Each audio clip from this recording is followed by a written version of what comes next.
हनुमान मेरे भक्त, क्या ले हम, क्या गिफ्ट ले, हमारी मदद करो। समझ नहीं आ रहा कि नानी जी की लाडली के लिए हम क्या ले। भैया जी, आप उनकी नानी का नाम क्यों बार बार याद दिला देते हैं हमें? उनका नाम सुनते हमारे मन में खौफ की सुनामी आ जाती है। ठीक है, नहीं याद दिलाएंगे।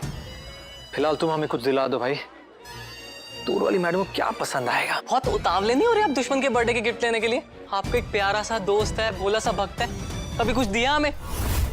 साल में हमारा भी बर्थडे एक बार आता है, उस हिसाब से तो 26 गिफ्ट बनते हैं हमारे। देखो, तुम्हारे साथ सबसे बड़ा गिफ्ट है। अच्छा, अब बताओ क्या चाहिए, मतलब कौन सा गिफ्ट अच्छा लगेगा?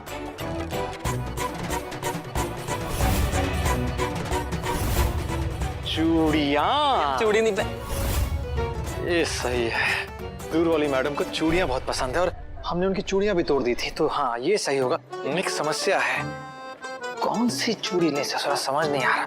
भैया जी, सबसे लेटेस्ट फैशन वाली बेस्ट चूड़ी निकाल दीजिए। देखो, ना तो हमने कभी पहनी है ना पहनाई है, आप तो रोज सबको पहनाते हैं। अभी सबसे बेस्ट चूड़ी आपको पैक करके देता हूँ। क्या बात है। हाँ। रोज चूड़ी पहनाना वाला भी शर्मा रहा है और आप अपने दुश्मन की चूड़ी पहनाते नहीं शर्मा रहे। अरे दुश्मन को ही चूड़ी पहनाने में असली मजा है। ये लीजिए साहब।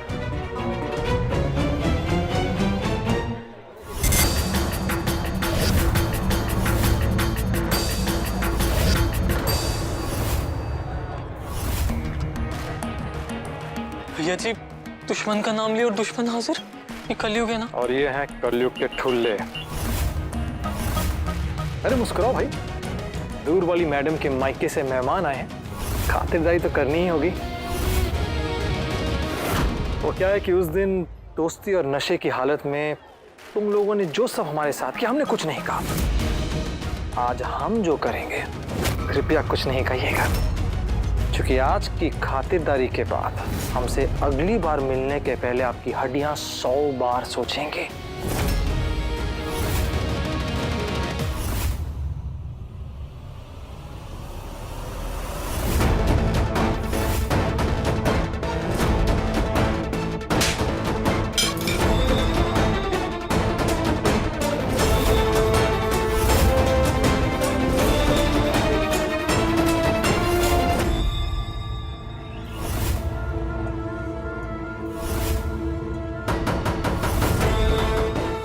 मौसम बरसात की तरह बरस रही हो। ये देखिए, खुद देख लीजिए आप।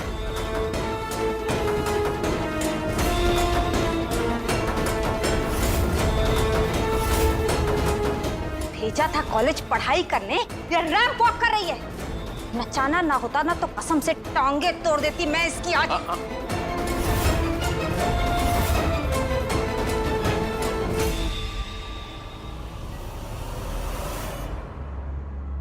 इसमें इनका कोई कसूर नहीं है। कॉलेज नहीं गई ना, इन्हें पता ही नहीं कि कॉलेज के अंदर पढ़ाई के अलावा और क्या क्या होता है। देखो कैसी गंदी नानी है आपकी, जन्मदिन से एक दिन पहले रुला दिया आपको। इन खूबसूरत आंखों में आंसू नहीं, चमक होनी चाहिए, ताकि इसका रूप रंग फीका नहीं पड़ना चाहिए।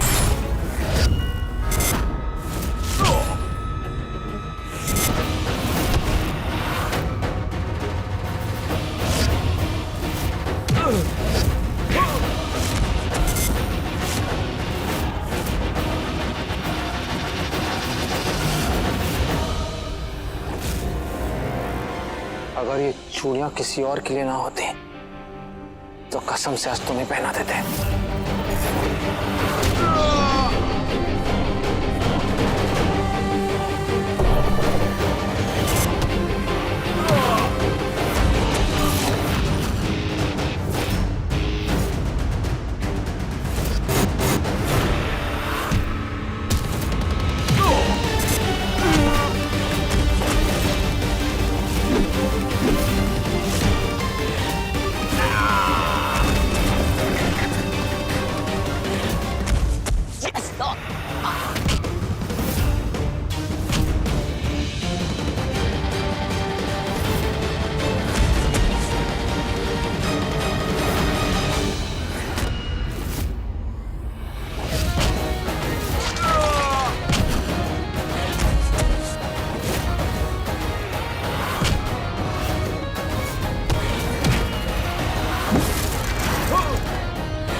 सलामत है? भैया जी हम तो एकदम फिट एंड फाइन है बिल्कुल। अबे तुम्हारी बात नहीं कर रही लल्ले, चूड़ियां ही कर रहे हैं। वो भी बिल्कुल ठीक है। चलो चाट वाट खाई जाए। भैया जी बहुत भूख लग रही, पप्पू की चाट खाते हैं।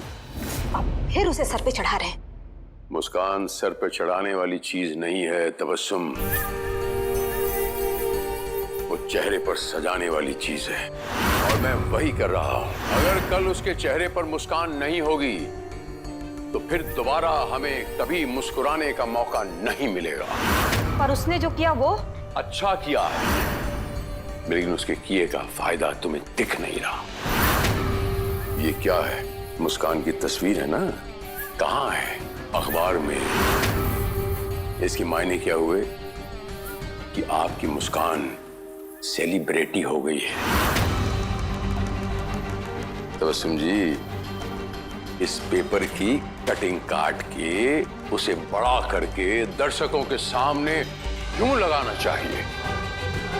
तबस्सुम जी, कोठे पे एक नाचने वाली मामूली लड़की के लिए अगर उनका मुंह इतना खुलता है तो एक सेलिब्रिटी के लिए दाम इतना होता है। और अगर दर्शकों का मुंह इतना खुलेगा तो हमारी तिजोरी भी इतनी भरेगी।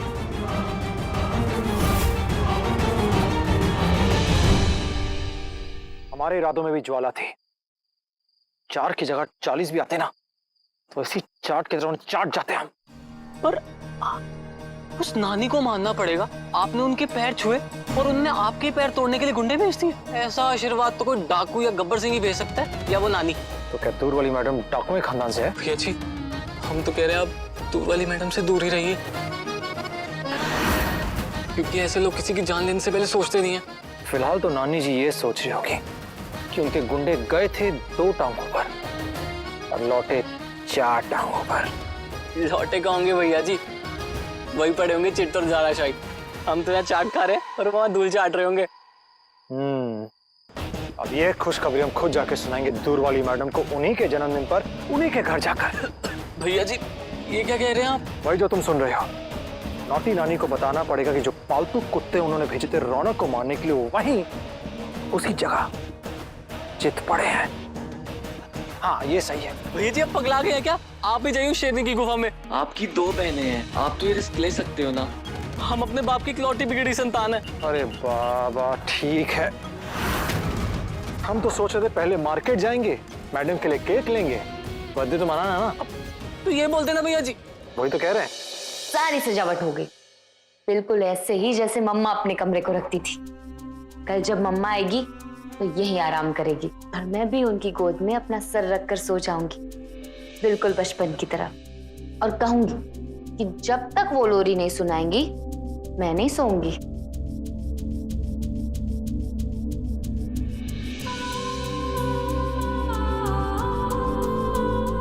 आपको क्या लगता है मम्मा, इतनी आसानी से सो जाऊंगी मैं? मैं नहीं सोऊंगी, बहुत सारी बातें करेंगे, बहुत सारे सवाल पूछूंगी मैं, और आपको भी नहीं सोने दूंगी। आपको नहीं पता मम्मा, इतने सालों में मैंने आपको कितना मिस किया। यकीन नहीं आता तो चंदा मामा से पूछ लीजिएगा।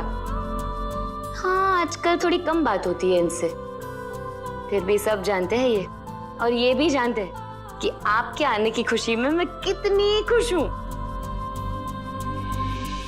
मासी मम्मा आ रही है कल, मैं बहुत खुश हूँ।